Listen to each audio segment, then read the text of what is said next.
Assalamualaikum warahmatullahi wabarakatuh.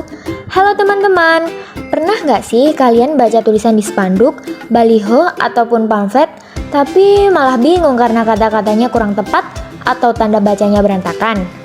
Nah, kesalahan kecil seperti itu ternyata bisa bikin arti kalimat berubah loh. Di video kali ini, kita bakal bahas tentang kesalahan penggunaan kata dan tanda baca, supaya tulisan kita jadi lebih jelas dan enak dibaca. Sebelum kita mulai pembahasan, izinkan saya untuk memperkenalkan diri terlebih dahulu supaya kita bisa lebih akrab dalam menyimak materi ini. Perkenalkan, nama saya Fasya Aini Nadifa dengan NIM 240402741008 dari kelas 2024C, Program Studi S1 Pendidikan Geografi Universitas Negeri Surabaya. Langsung saja kita awali dengan latar belakang. Bahasa adalah alat penting untuk komunikasi, baik tulisan maupun lisan. Media publik seperti spanduk, baliho, dan pamflet berfungsi untuk menyampaikan informasi, promosi, dan ajakan kepada masyarakat. Namun, masih banyak kesalahan bahasa terutama dalam pemilihan kata atau diksi dan penggunaan tanda baca. Kesalahan dapat menyebabkan keambiguan, pesan yang tidak jelas, atau bahkan membuat orang yang menyampaikan informasi kurang dipercaya. Oleh karena itu, perlu dilakukan pemeriksaan untuk memastikan bahwa kata-kata dan tanda baca yang digunakan pada spanduk, baliho, dan pamflet tidak salah.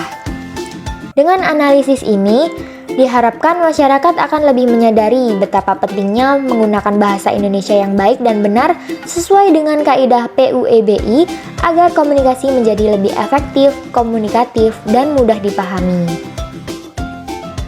Lanjut saja beberapa contoh kesalahan penggunaan kata dan tanda baca pada spanduk, baliho, dan pamflet. Yang pertama, di bagian kata praktek dan jam, pada gambar di samping merupakan kata yang tidak baku. Kata praktek seharusnya ditulis praktik dan perlu diingat dari kata tersebut. Praktik praktikum dan bukan praktek praktekum. Dan kata jam menunjukkan jangka waktu. Dengan begitu, kata jam pada gambar di atas jelas bukan menunjukkan waktu. Seharusnya kata jam diganti menjadi kata pukul yang merupakan menunjukkan waktu. Jadi, kata jam pada gambar di samping kurang tepat penempatannya yang seharusnya menggunakan kata pukul. Selain itu, tanda titik yang dilingkari warna biru di atas dalam penempatannya tidak tepat. Seharusnya, tanda titik dipakai pada akhir singkatan nama. Jadi, tanda titik di atas seharusnya ditempatkan setelah huruf S yang merupakan singkatan nama. Kemudian, gambar yang kedua, tampak tidak ada yang salah dalam penulisannya. Akan tetapi, bila kita lihat lagi dengan seksama, tanda garis miring yang diapit oleh dua kata itu, penulisannya memakai spasi. Seharusnya, baik kata yang mendahului tanda garis miring maupun kata yang sebelum tanda garis miring, keduanya tidak menggunakan spasi. Berikut perbaikannya. Cash atau kredit. Di samping itu, kata kredit seharusnya ditulis kredit, yang merupakan bentuk pasangan kata dari cash, yang merupakan kata bahasa asing. Karena penulisan kredit di atas adalah kata bahasa Indonesia. Lanjut gambar yang ketiga. Pada baliho di samping, terdapat kesalahan dalam berbahasa. Kesalahan berbahasa Indonesia baku dan tidak baku. Kata telur yang dimaksud ini merupakan telur, yaitu benda bercangkang yang mengandung zat hidup bakal anak yang dihasilkan oleh unggas, seperti ayam itik, burung, dan sebagainya. Namun, penulisannya memiliki kesalahan karena yang tertulis pada baliho tersebut adalah telur. Kata telur sendiri menurut Kamus Besar Bahasa Indonesia atau KBBI memiliki arti tidak dapat mengucapkan kata-kata dengan lafal yang betul, seperti kurang diucapkan kulang. Kemudian gambar yang keempat, pada gambar di samping merupakan salah satu baliho yang menggunakan bahasa Indonesia tidak baku pada baliho iklan dari produk rokok Sampurna Amilk edisi bukan main yang berisikan teks, belum pinter kalau belum komen. Terdapat kesalahan penggunaan bahasa baku, kata pinter merupakan kata tidak baku, sehingga kata yang benar adalah pintar. Kesalahan kata baku yang kedua terdapat pada kata kalau. Kata baku yang benar adalah kalau. Apabila penggunaan kosakata diubah menjadi kalimat baku, maka teks iklan tersebut akan menjadi belum pintar kalau belum komen.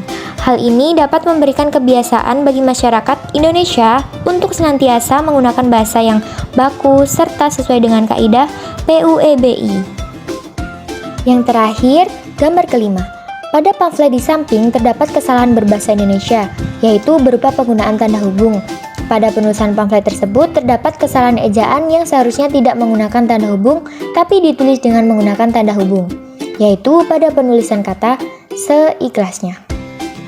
Kata seikhlasnya pada pamflet tersebut ditulis dengan menggunakan tanda hubung.